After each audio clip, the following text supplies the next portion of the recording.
Me voy a centrar en las dinámicas físicas de entornos líquidos y en prácticas artísticas que interactúan con ellos para proponer esos medios como lugares especialmente fértiles para la imaginación de culturas híbridas que exceden y perturban el paradigma colonial extractivo y que ha reducido el agua y la vida a mero recurso, aislándolo como objeto útil para el desarrollo humano.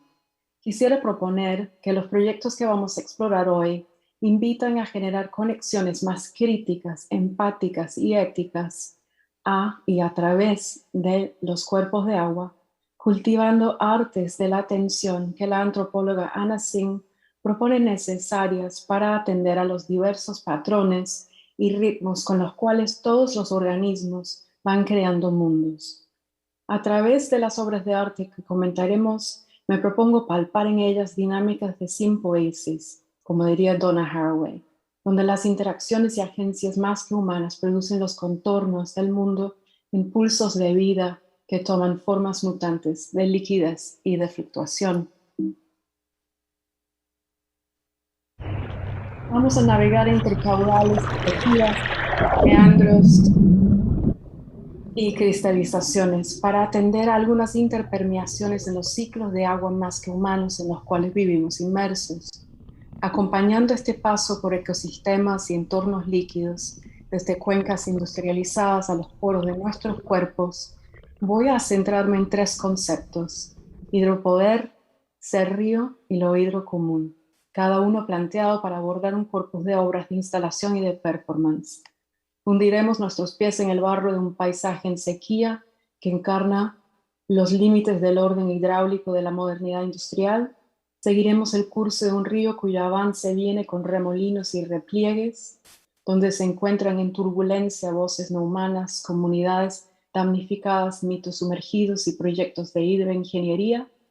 Y tocaremos con la mente las duras superficies de cristales de sal que van a abrir una geohistoria de vidas entrelazadas en un tiempo mucho más que humano. 2 billones de años atrás, grandes ríos fluían por América del Sur, serpenteando, inundando, cambiando sus cursos todo el tiempo, tal como lo hacen hoy el Amazonas y el Orinoco. Como es la costumbre de los ríos, llevaban consigo una carga enorme de arena que venía de la erosión de rocas de montañas vetustas que se habían ido limando hasta convertirse en superficie plana. Hace ya mucho tiempo los movimientos de las placas tectónicas de la Tierra tragó y obliteró a ese océano hacia el cual fluían esos ríos, dejando el Atlántico que hoy conocemos como un descendiente distante e indirecto de ese linaje. Entendido en el marco temporal geológico que convoca el geólogo y arenólogo Michael Welland en este extracto que acabo de leer de su libro Sand, The Never-Ending Story, se hace difícil subestimar la profunda transformación que ejercen las represas sobre las cuencas.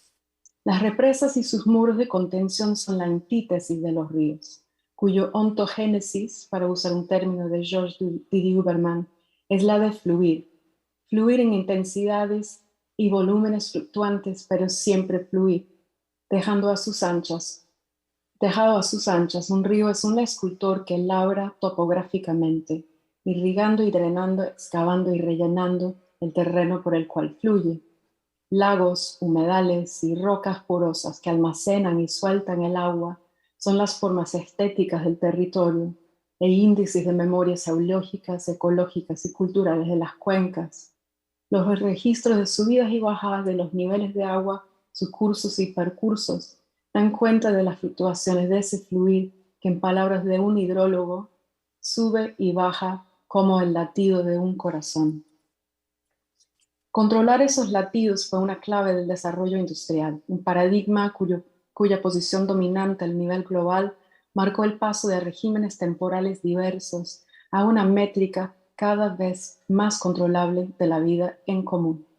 En el siglo XVIII en Inglaterra, mi país de origen, los ríos no solo se canalizaron para crear una infraestructura líquida de transporte, sino que fueron fuente de poder para sistemas de producción cada vez más mecanizados.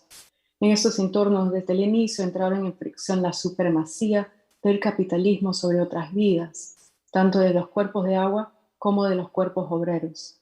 Vemos, Veamos un ejemplo brevísimo.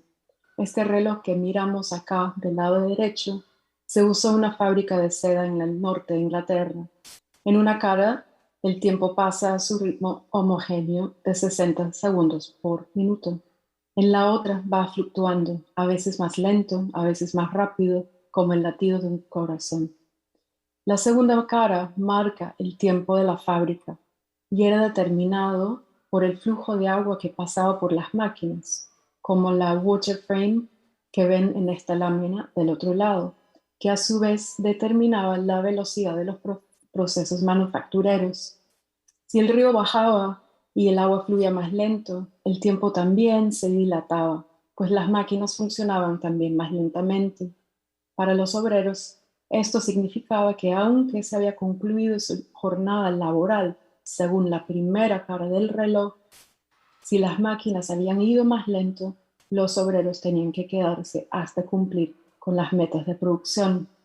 El agua hacía dilatarse el día, pues los dueños de la fábrica, al usarlo como recurso, entraban en una negociación con las fuerzas naturales en el cual siempre ellos salían ganando. Si bien los ciclos climáticos controlaban el tiempo de producción en este sentido, en la fábrica reinaba otro tiempo, un tiempo del agua en el cual los dueños definían la textura temporal de la vida de los obreros. Y no tengo tiempo hoy de hablar de esto, pero hay documentos fascinantes de los 1800 que demuestran cómo la experiencia del tiempo en la fábrica, la dilatación del día, fue una de las bases con las cuales los obreros reclamaban mayores derechos laborales que les permitían marcar justamente su tiempo. Los tepuyes de la Gran Sabana en Venezuela están lejos geográficamente de las fábricas inglesas, pero los une el paradigma que propone antropocéntricamente echar mano de la naturaleza como recurso para el desarrollo humano, colonizando el tiempo, el agua a fines de la industrialización. Existe una relación entrañable entre el agua y el extractivismo en América Latina, desde las expediciones fluviales que posibilitaron la cartografía de la biodiversidad y los recursos minerales, hasta la conversión de los ríos en fuente de energía hidroeléctrica.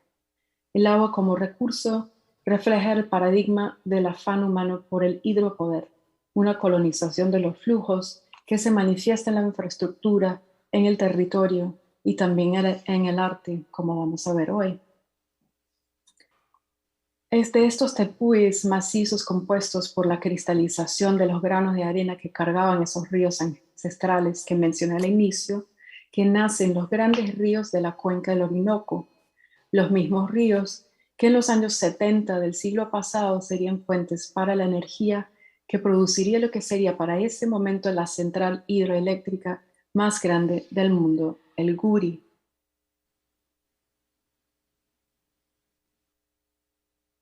En su discusión de la infraestructura hidráulica en Alemania, Martin Heidegger describió cómo la tecnología moderna libera y transforma la energía almacenada en la naturaleza como un modo particular de poesis desde la ingenuidad y el tecné humano.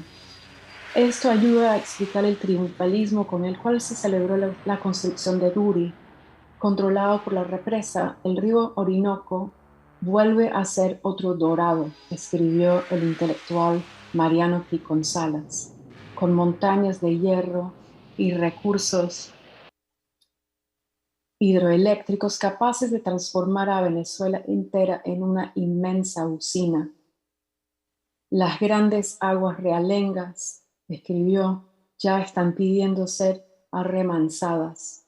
El Orinoco, que hasta ahora casi no condujo a ninguna parte, ahora nos está señalando las rutas de una economía transformadora. Un río que no conducía a ninguna parte. Esa frase es sintomática de la injusticia cognitiva, para usar el término de Boaventura de Sos Santos, que atraviesa las regiones ricas en biodiversidad y comunidades indígenas donde los modos de habitar los ecosistemas no se sincronizan con la métrica de la modernidad. En los territorios inundados para crear megarepresas, esos modos de vida y esos tiempos se naufragan en aquellos lugares que Rob Nixon ha llamado zonas de sumersión. Ecologías densas y multitemporales donde la represa traga conexiones entre los lugares y las historias y vidas que animan el territorio. Pulsos parados y vidas náufragas. Una amnesia impuesta desde el hidropoder olvida la agencia del río como complejo sistema de vida y es una visión miope que fetichiza el saber humano y confía en la capacidad del cálculo por encima de otros saberes de convivencia. La infraestructura hidráulica echa bases en concreto y también en la creencia de que la hidroingeniería puede prever el presente y futuro del río, en base a registros de caudal y curso fluvial que permiten vislumbrar su vida en patrones previsibles, arremansados por la represa, canalizados por las turbinas, transformados de pulso a corriente para distribuirse como energía eléctrica por una red de torres de alta tensión hasta fábricas, tiendas y casas. Guri fue celebrado como un espectáculo estatal. Su sacralización como templo laico para un desarrollo veloz colocaría a Venezuela en la vanguardia del progreso regional. Y este discurso fue confirmado por el encargo hecho al artista cinético Carlos Cruz Díaz para decorar las dos salas de máquina de la planta. Ya una figura reconocida del cinetismo, quien también revistió otras obras de infraestructura, Cruz Díaz aplicó al Guri su método de fraccionar la forma y así materializar la evidencia de que el color se está haciendo constantemente, se está dando en el tiempo, como escribiría. En el mismo ensayo, La construcción de un lenguaje de 1989, Cruz Díaz hablaba de esto como un color autónomo, sin anécdotas. Moverse por la sala de máquinas era moverse por un campo cromático vibrátil, un artificio de la óptica cuyas fluctuaciones constantes rendían tributo a la capacidad humana de controlar flujos en métricas previsibles y constantes, un hecho autónomo en sentido en que cierra los ojos hacia el paisaje y sus vidas multitudinarias para llevar la mirada antropocéntricamente al ombligo de la ciencia y la técnica humanas. Como diría el crítico de arte Roberto Guevara, este arte para una nueva escala materializaba, y lo cito, la disposición para romper con determinados usos convencionales y limitados para intentar otros, riesgosos y llenos de apetencia de encuentros y aventuras para la gran empresa de ensanchar los horizontes del hombre y con ellos su misma condición. Cierro cita. Esa escala era un desarrollo imparable que se manifestaba en la explosión de urbanización y consumo de la Venezuela saudita y petrolera de los años 70. Adelantamos la película a la hora y la escala se muestra otra. En 2016, la peor sequía en memoria humana transformó la hidrografía del Guri. Pararon las lluvias, bajaron las aguas, emergieron de la zona de sumersión ramas negras en proceso de descomposición, árboles zombies en un estado incierto de vida y capas de sedimentos depositados por el río en el lecho de la represa al encontrar su flujo parado por el gran muro de concreto que lo contenía. La planta paró, las turbinas se apagaron, las luces también, en un apagón nacional que se extendió en el tiempo durante 2016. Las escuelas, tiendas y fábricas cerraban la mitad de la semana. Con ello, la cotidianidad tuvo que incorporar otras prácticas de adaptación. Los sentidos y el cuerpo se desplegaron distintos por sus espacios. La vida agitada de las ciudades cobró otro ritmo. La métrica de la modernidad se volvió sincopada e imprevisible. Las líneas verticales de la ambientación cromática de Cruz Díaz también cobraron otro poesis al entrar en contacto con las líneas horizontales del barro que emergía del embalse. Dos regímenes geohistóricos enmarañados en la zona metamórfica del Guri, el suelo antropogénico de una cuenca transformada, la otra cara del espectáculo de la modernidad urbana e industrial. Un ensamblaje postcinético cuyos ritmos componen una geohistoria de hidropoder compleja, donde se manifiesta, como plantea necesario Latour, una redistribución de la agencia en los actos de contar y materializar el tiempo que vivimos del cambio climático y del antropoceno. El presente hidrológico de este paisaje pone en escena entonces la definición del antropoceno. Los sedimentos que el río dejó en el fondo del embalse son esa acción geológica de ciertos seres humanos que tanto nos ocupa hoy. Esos depósitos articulan un tiempo alterado formado por la amnesia y la miopía, pero traen a la superficie también espectros de otros lugares y tiempos que permanecen en ese tiempo denso, pegajoso y nada fluido del barro. Se río. El ejemplo del apagón evidencia cómo vivimos imbricados en ensamblajes formados por fuerzas y seres que organizan espacios comunes y hacen mundo en cinco dices. Leo la interrupción del ritmo cinético del Guri como una provocación a preguntarnos si la obra de Cruvier se sintonizó acríticamente con métricas antropocéntricas y desarrollistas, cuáles prácticas artísticas se abren a las temporalidades de esos ensamblajes de vidas y materias que habitan en y gracias al agua. ¿Cómo puede el arte acercarse a modos de ser río desde prácticas críticas y reflexivas hacia los binarismos que tradicionalmente han separado cultura de naturaleza? Los ríos parecen fluir siempre hacia adelante, en un reflejo de tiempo lineal, pero al tocar otros cuerpos y materias se devuelve el flujo en remolinos que generan turbulencias en el tiempo y en la materia. Tales turbulencias inspiraron al pensador Michel Serres a pensar con el agua hacia otras formas del tiempo y saberes más allá del logocentrismo. Formuló una noción del tiempo topológico que resiste la linealidad ideológica del progreso, explicándola como un ejemplo simple, con un ejemplo simple y concreto.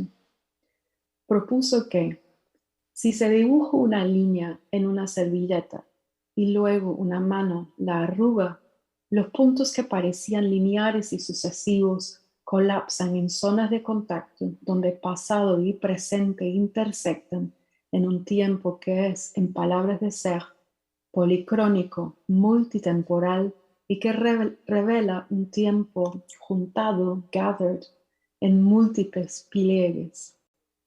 Serres considerió el tiempo topológico un desordenamiento del tiempo lineal y de la epistemología de la geometría. Si la geometría es un sistema de puntos que plantea distancias y proximidades fijas y proyecta un tiempo lineal, la topología es otro orden espacio-temporal formado tanto por el tacto como por la visión. Propone otra textura vital y abre otras posibilidades epistemológicas y sensoriales. Las figuras de turbulencias, pliegues y la importancia del tacto junto con la visión son características del libro del río Serpiente de la artista colombiana Carolina Caicedo. La obra es un libro acordeón de 72 páginas, impreso en dos caras, que compila materiales visuales y textuales reunidos durante la larga investigación de Caicedo en ríos globales y con comunidades en Colombia, Brasil y México, algunas afectadas por la industrialización de ríos y por catástrofes ambientales. Combina imágenes de archivo, mapas, poemas, testimonios de humanos y no humanos, fotos satelitales y dibujos.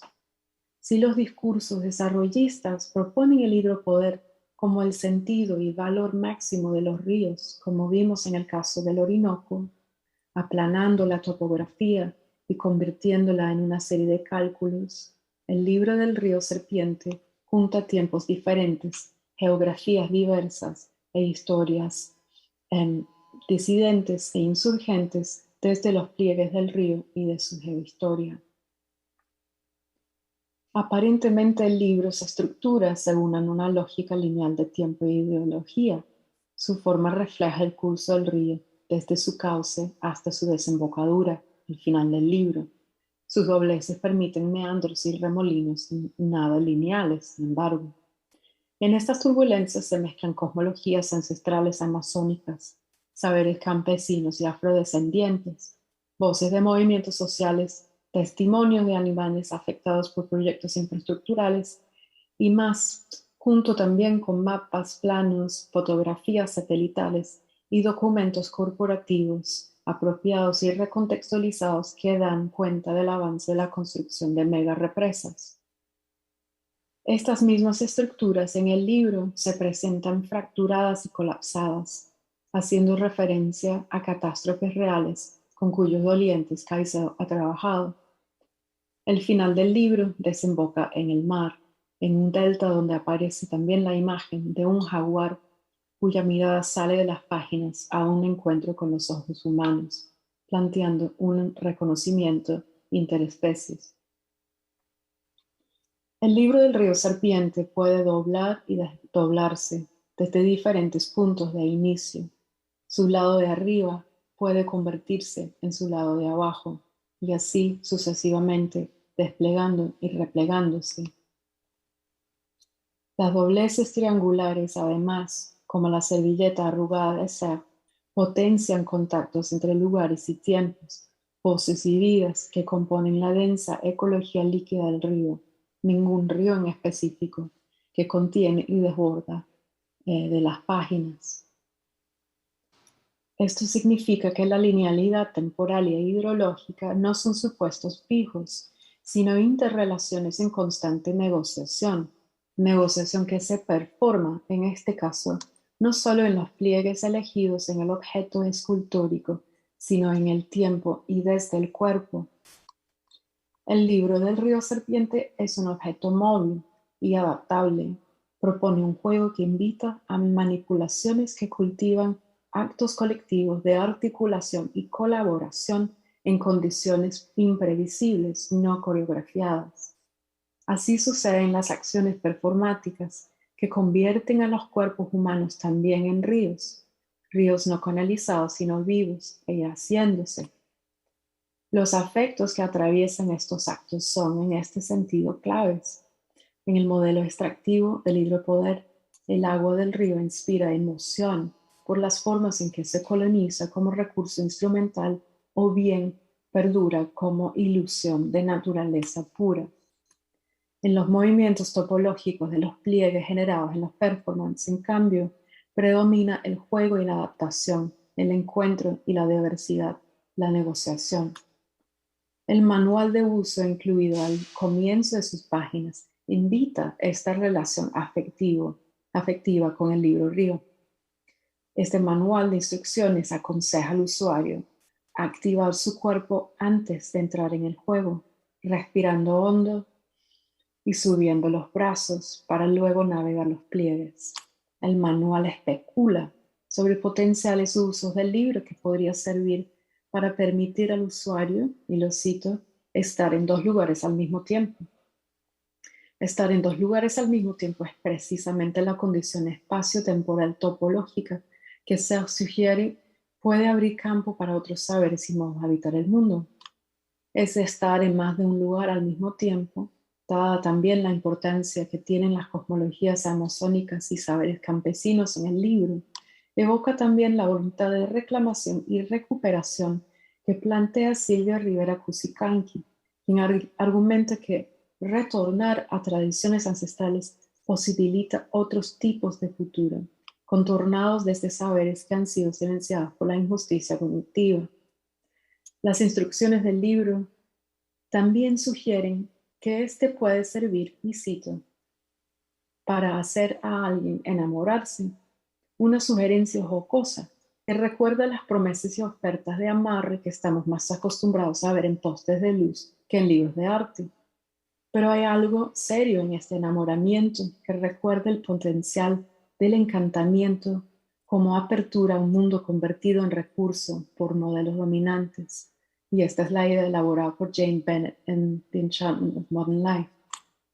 También sugiere otros actos de reclamación de cierta dimensión animista y mágica de la interrelación con el mundo que Isabel Stengers elucida como la recuperación y sanación de la separación del mundo y la regeneración de aquello que ha sido envenenado a través de actos de atención, afecto y cuidado que nutre apegos que sanan.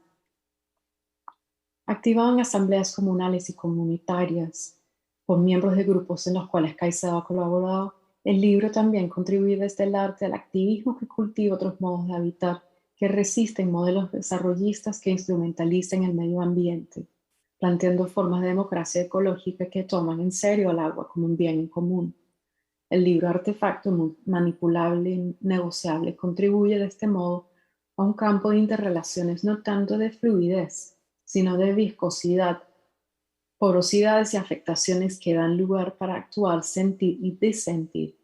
Viscosidad es el término que propone la filósofa feminista Nancy Tuana como alternativa a la fluidez, porque encierra un sentido más táctil, que en vez de suponer comodidad y libertad sin restricciones, atiende a las fricciones y los roces que se dan en los contactos con y a través de entornos líquidos, con las implicaciones de sus contextos político-económicos y socioculturales. En síntesis, el libro del río Serpiente es eso, una dinámica de encuentros topológicos, actos de reclamación y afectación y contactos viscosos en los turbulentos ensamblajes que forman los ríos en la era global.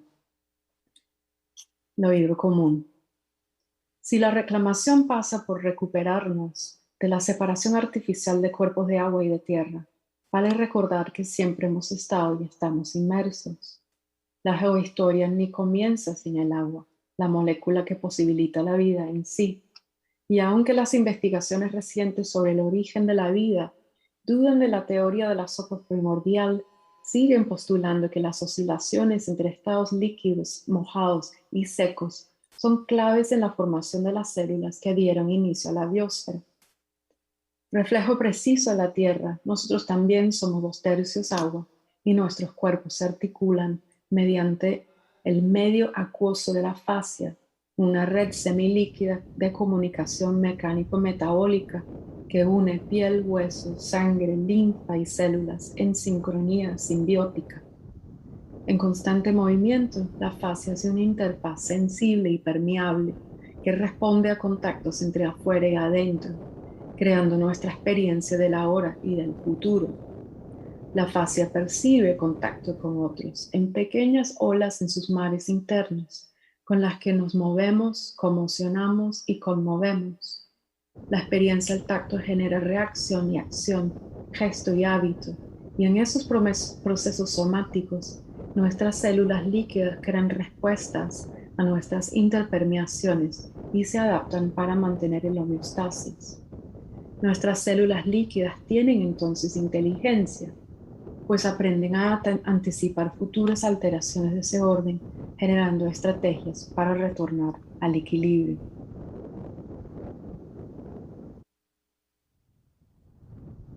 ¿Hacia dónde quiero apuntar mis reflexiones en este campo amplio? Es a una obra de performance en una zona metamórfica que convoca ese reconocimiento común de nuestro origen acuático, a la vez que abre a reflexiones sobre el lugar y tiempo específicos de las ecologías líquidas y la posibilidad de seguir el ongoingness, para usar el término de Donna Haraway, que usa en vez de futuro, ongoingness. La posibilidad de seguir en terrenos cuya capacidad para sustentar la vida alcanza su límite. La obra Simbolismo de la cristalización, Araya, de la dupla de artistas Jenny y Nan, fue una acción realizada en el año 1981 en la península de Araya, en la costa caribeña de Venezuela, que presenta diversas conjugaciones del oído común.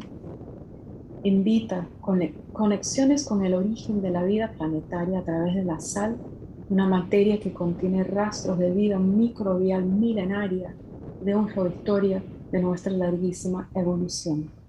También evoca las dinámicas extractivas iniciadas con la colonización española al centrar la atención en las salinas de Araya, que han sido explotadas desde los 1500, y al presentar nuestros cuerpos inmersos en un entorno hostil, la obra abre a especulaciones sobre el futuro común en un planeta en crisis ambiental.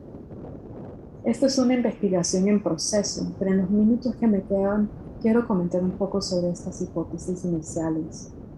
En la liquidez de nuestra inteligencia corporal reside una sutil fuerza de atención, y con eso una posibilidad de afectación y cambio. El cuerpo desborda el imperio epistémico del logos, la razón pura y el oculocentrismo, al conjugar los 5 sentidos en el sexto sentido de nuestra piel.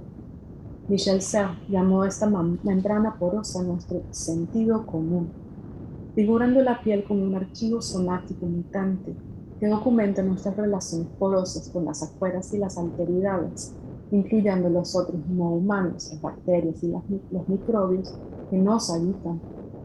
Entendido así, las experiencias en entornos y las disposiciones afectivas y éticas hacia los otros, los sueños lucidos, las arrugas, las posturas incómodas, las condolencias y las dolencias, forman topografías que problematizan la noción de un individuo aislado.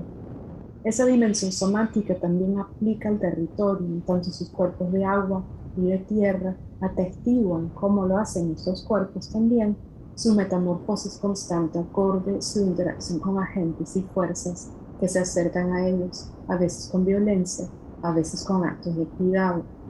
Nos articulamos entonces en ensamblajes transcorporales.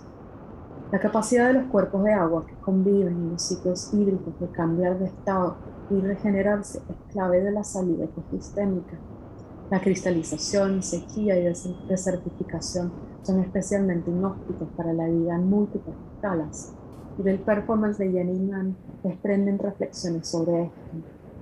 Ellas ponen el cuerpo para simbolizar procesos de cristalización que dan cuenta de las metamorfosis de cuerpos hídricos comunes. Veo potencial en estas continuidades de membranas porosas, porque invitan a la introspección, es decir, la atención minuciosa a las interpermeaciones de corporeidad líquida que compartimos con la Tierra.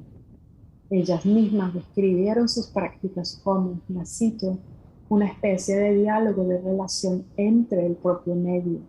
Están entre, no están afuera, en medio del ambiente. En su discusión de cómo generar disposiciones éticas hacia materias no humanas, la filósofa Jane Bennett propone necesario suspender, la cito, la inercia somática, es decir, cree necesario moverse para conmoverse y así para actuar. Los movimientos de Jenny Mann se articulan en una voluntad no tanto de mimesis, sino de dynamis, un entrar en procesos metamórficos del ciclo de agua desde prácticas somáticas que amplifican las continuidades y reformas de vida en vez de separar lo humano de lo no humano. Mueven los mares internos de su fase a esos entornos salinos cuyo estado líquido puede disolver o cristalizarse. Eso es literalmente lo que hacen nuestras células. Se desdoblan hacia la tierra, se encorvan como cristales y se exponen también a las fuerzas del sol y del viento que moldean ese expuesto ecosistema costero. Así vemos sus cuerpos abofeteados, sus cabellos agitados, siendo moldeadas y contornadas por energías climáticas y meteorológicas. Su práctica se sitúa entonces en la performatividad posthumana que propone Karen Barad para aterrizar la teoría, para reconocer la agencia discursiva de la materia en relaciones naturculturales, empujando las epistemologías más allá del representacionalismo visual y oral que predomina en la noción de cultura como algo exclusivamente humano. Este performance se adentra en la materia para reconocerlo como un agente activo en el devenir del mundo.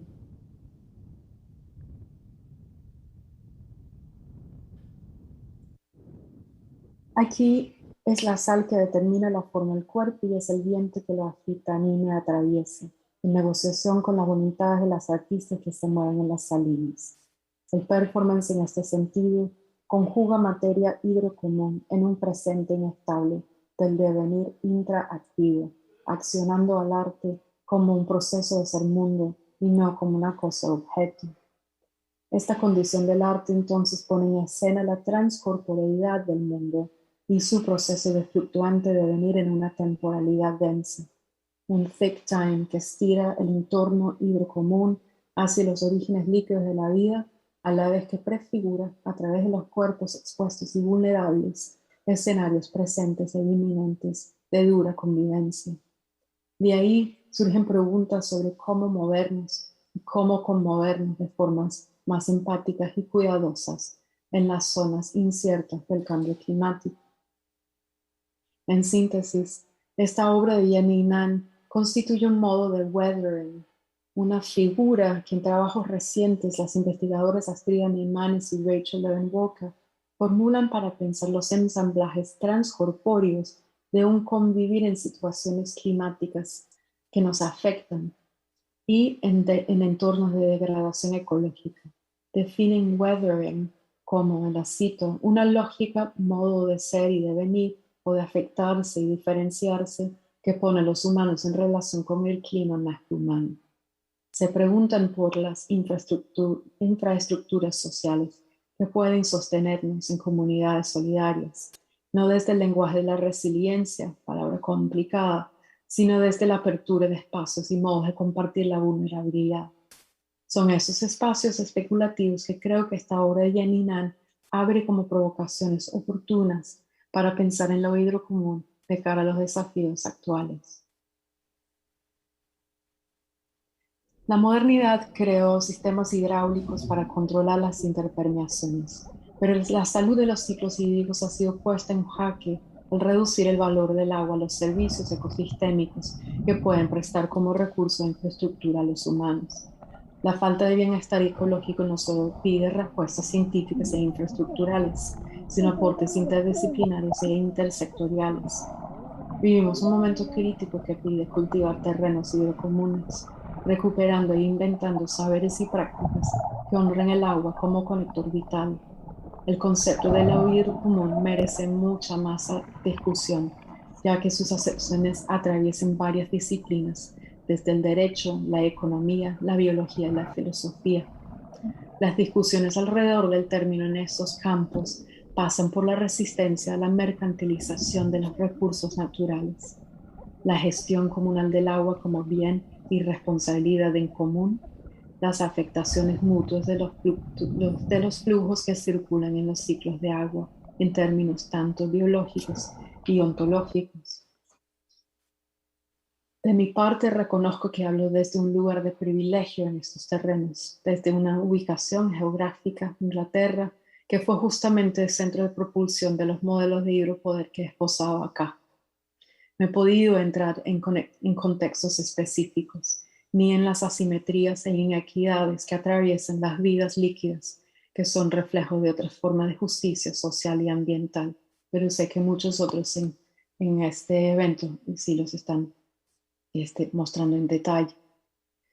En lo que sí he podido ofrecer hoy como aporte a esta ponencia y este encuentro, espero haber mostrado cómo el arte invita a pensar lo hidrocomún como un campo tangible, crítico y especulativo que se abre a temporalidades múltiples, convocando el reconocimiento del origen líquido de la vida en sí en un marco de billones de años, pasando por las críticas de paradigmas históricos y actuales que subyacen la instrumentalización del agua como recurso, hasta los ejercicios especulativos de otras formas de convivir en y con el agua con mayor conciencia y cuidado de nuestras interpermeaciones. Muchísimas gracias. Muchísimas gracias, doctora Lisa Blackmore. Ahorita entramos entonces a la sección de preguntas y el público tiene las siguientes preguntas. Quisiéramos preguntarte en relación con Carlos Cruz Diez, ¿cómo es la relación entre el arte cinético en Venezuela y los extractivismos? Sí, gracias. Es una pregunta excelente porque hay una relación muy estrecha. Em, Carlos Cruz Díaz recibió encargos en los años 70 y estuvo involucrado en varios proyectos donde lo cinético se utilizó como un revestimiento de edificios públicos o de infraestructuras. Entonces lo vemos en estructuras de almacén para granos, lo vemos en canalizaciones del río, lo vemos también en otra central hidroeléctrica. Y todo este gran gasto estatal no hubiera sido posible si no fuera por los ingresos de la economía petrolera. Entonces, sí entendemos que hay formas no literales de la materialización de ese petróleo, ese oro negro. Podemos rastrear también su impacto sobre las estéticas cinéticas del arte venezolano. Y no solamente sería el caso de Cruz Díaz, sino que se llevó adelante un programa de arte público desde el Estado, que además fue parte de una legislación que determinó que cierta cuota de un gasto de presupuesto en un edificio nuevo pues tendría que contemplar el encargo de una obra de arte. Y digamos que eso fue una transformación de varios espacios públicos a la vez de una materialización, digamos, en otras formas de una riqueza petrolera que en los años 70 y en otros momentos de boom económico estaban pues absolutamente eh, subiendo con creces, ¿no? Así que sí, hay una relación absolutamente imbricada entre estas cosas, pero también yo creo que si bien se ha puesto mucho énfasis sobre la economía petrolera y la modernidad petrolera, la modernidad líquida, también hidráulica, me parece que es otro factor interesante a tomar en cuenta como parte de los impulsos energéticos detrás de esas transformaciones de mediados del siglo XX en Venezuela.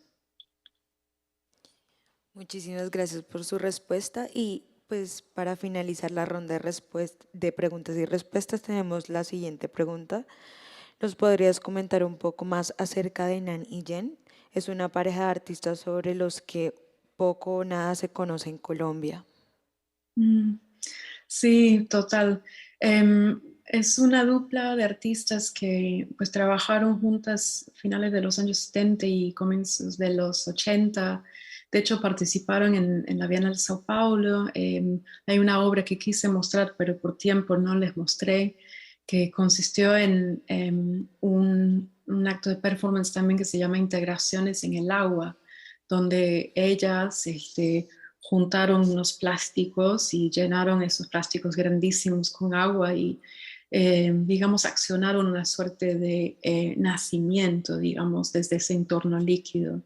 Y se presentó esa acción también, pues, dentro me parece, de la Galería de Arte Nacional.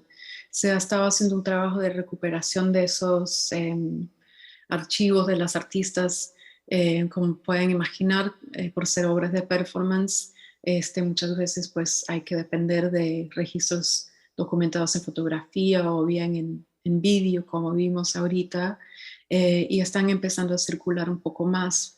Eh, Hay una exposición importante antológica en España, eh, que está ayudando pues a circular también un registro más sistemático de las obras de ellas, pero fueron especiales en el sentido de que se pueden situar dentro de un ecofeminismo, pero al mismo tiempo, digamos, eh, no tenían una expresión, digamos, de protesta, sino más bien de una interiorización de la atención. Estaban muy influenciados por el tai chi, por la respiración, por la meditación y el movimiento, como corrientes de prácticas también espirituales.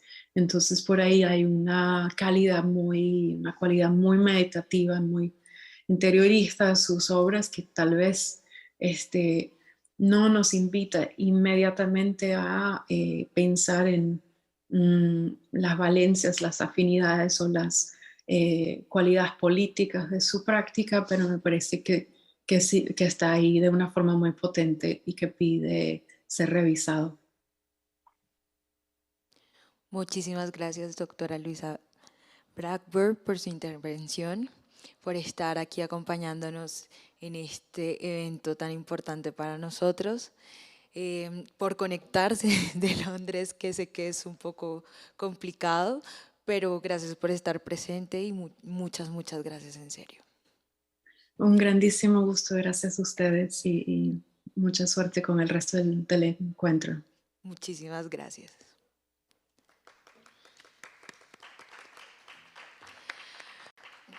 Para los que se acaban de conectar a nuestra transmisión, acaba de hablar la doctora Lisa Blackburn con su charla Imaginando lo hidrocomún, agua, arte e infraestructura. Les quiero contar que ella es una artista independiente, directora del Center for Latin American and Caribbean Study en la Universidad de Essex, graduada de Artes en Lenguas Modernas y Medievales en la Universidad de Cambridge, magíster en Artes en Español y Estudios Culturales Latinoamericanos, Historia Crítica y Cultura Visual de Birkbeck College de la Universidad de Londres y PhD en Español de la Birkbeck College de la Universidad de Londres.